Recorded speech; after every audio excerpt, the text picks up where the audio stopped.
Hey guys, it's Chloe. So today I am here with a combination of my August and September wrap-up. I did not do an August wrap-up because I only read 2 books in August and then I read 3 books in September, so I just decided to combine the two together. I'm just going to go ahead and get started. The first book I read in August was The Heart of Betrayal by Mary E. Pearson. This was the July book of the month for Once Upon a Read-Along, and I finished it right at the beginning of August. I gave this book a total of 4 out of 5 stars, and I will link the live show that Elizabeth from Elizabeth Book Babble and I did below. The next book I read in the month of August was Wonderstruck by Brian Selznick. This is a giant book, but it's mostly told in pictures. There are some pages with words, but it's mostly pictures.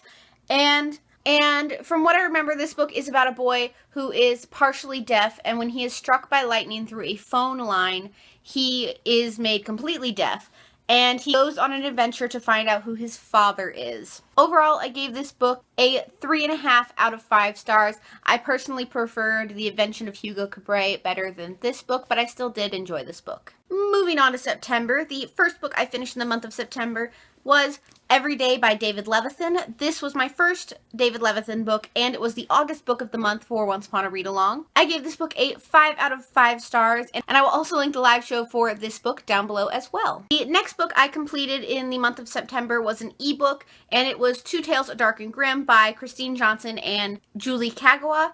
These are like really short stories based, well, from a longer book, and these are just 2 of the stories. I'm not sure whether these are the complete stories or not. One of them was written as if it was the complete story, like a complete short story, and the other one feels like I feel like it was cut off part way.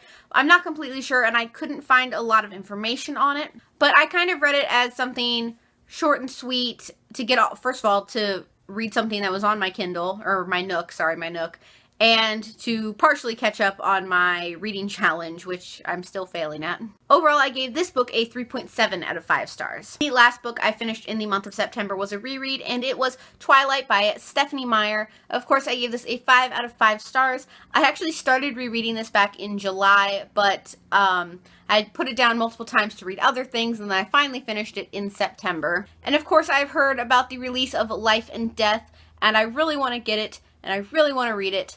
But for now, I don't plan on buying it anytime soon. Maybe on my next paycheck or whenever I have more money. So guys, that is it for my August/September wrap-up. So far, I'm doing pretty well in October. That is all I have for this video today. So I will see you guys in my next one. And I promise videos will be getting out a lot more often than they have been.